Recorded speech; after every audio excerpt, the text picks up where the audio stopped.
बीबी फातिमा अल-ज़हरा रज़ी अल्लाह अन्हा और एक गरीब बूढ़ी औरत का वाक़या। ये मदीना मुनव्वरा का एक पुरस्कून दिन था। मदीना की फ़ज़ाओं में नूर ही नूर फैला हुआ था, क्योंकि वहाँ अल्लाह के महबूब मौजूद थे और उनके अहले बैत की रोशनी हर दिल में उतरती थी। हज़रत फातिमा अल-ज़हरा रज़ी अल्लाह अन्हा नबी करीम की लाडली बेटी घर में अपने कामों में मसरूफ़ थी। आपका घर निहायत सादा था, न सोने चांदी के बर्तन, न कीमती कालीन, बल्कि एक चुक्की, एक चादर, एक तकिया जिसमें खजूर की छाल भरी हुई थी और एक दिया जो अक्सर बुझा रहता था। लेकिन इस घर की सादगी में ऐसा नूर था जो दुनिया के महलात में नहीं मिल सकता। एक परेशान हाल औरत की आमद। इसी दौरान एक बूढ़ी औरत आपके दरवाजे पर आकर खड़ी हुई। इसके कपड़े फटे हुए थे, चेहरे पर थकन और भूख के आसार नुमायां थे। उसने आहिस्तगी से दरवाजे पर दस्तक दी। हजरत फातिमा रजी अल्लाह अन्हा ने फरमाया, कौन है? बूढ़ी औरत ने लरजती आवाज में कहा, मैं एक गरीब औरत हूं, मेरे शौहर बीमार हैं, बच्चे भूखे हैं, कई दिनों से कुछ खाया नहीं। ए नबी की बेटी, मैं जानती हूं कि आप नबी की औलाद हैं, अल्लाह के नजदीक मकबूल हैं, इसीलिए मैं आपके दर पर उम्मीद लेकर आई हूं।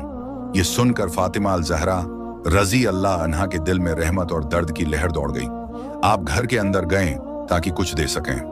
घर की हालत, लेकिन जब अंदर देखा तो घर में कुछ भी नहीं था, न आटा, न खजूर, न तेल, न कोई कपड़ा। आपने चारों तरफ नजर दौड़ाई तो बस एक ही चीज मौजूद थी, एक चादर जिसे आप नमाज पढ़ने और ओढ़ने के लिए इस्तेमाल करती थी। वो चादर भी पुरानी थी, मगर साफ सुथरी और खुशबू से महकती थी। आपने कुछ लम्हे सोचा, फिर मुस्कुराकर कहा, अल्लाह के लिए देने वाला कभी महरूम नहीं होता। फिर वो चादर उतारी, तह की और बाहर आकर इस बूढ़ी औरत को पेश कर दी। आपने नरमी से फरमाया, उम्मा, मेरे पास देने के लिए कुछ नहीं है, बस ये चादर है, अल्लाह के नाम पर ले लो, शायद अल्लाह उसके बदले तुम्हें बेहतर अता करे। बूढ़ी औरत की हैरत और खुशी। बूढ़ी औरत ने वो चादर ली, आंखों में आंसू आ गए। वो सोचने लगी, नबी की बेटी के घर में भी यही एक चीज थी और वो भी अल्लाह के नाम पर दे दी। क्या ऐसी सखावत आज के जमाने में मुमकिन है? वो रोती हुई मगर खुश दिल के साथ मदीना की गलियों से गुजरती जा रही थी। अल्लाह का करम, रास्ते में एक सहाबी की नजर इस औरत पर पड़ी। उन्होंने पूछा, उम्मा, ये चादर कहां से आई? बूढ़ी औरत ने कहा, ये फातिमा बनती मोहम्मद ने मुझे अता की है, क्योंकि मेरे पास कुछ नहीं था। सहाबी के चेहरे पर खुशी और अकीदत की लहर दौड़ गई। उन्होंने कहा, ये चादर मैं खरीदना चाहता हूं, क्योंकि ये नबी की बेटी के हाथों की बरकत रखती है। मैं तुम्हें उसके बदले में 100 दरहम और एक नई चादर देता हूं। बूढ़ी औरत ने हैरानी से वो पेशकश कबूल कर ली।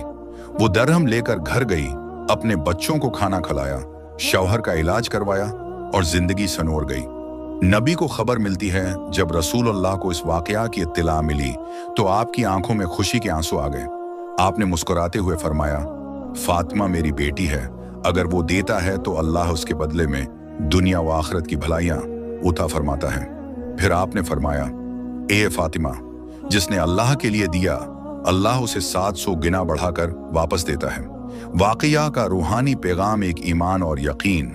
हजरत फातिमा रजी अल्लाह अन्हा ने यकीन किया कि जो अल्लाह के लिए देता है, अल्लाह उसे महरूम नहीं करता।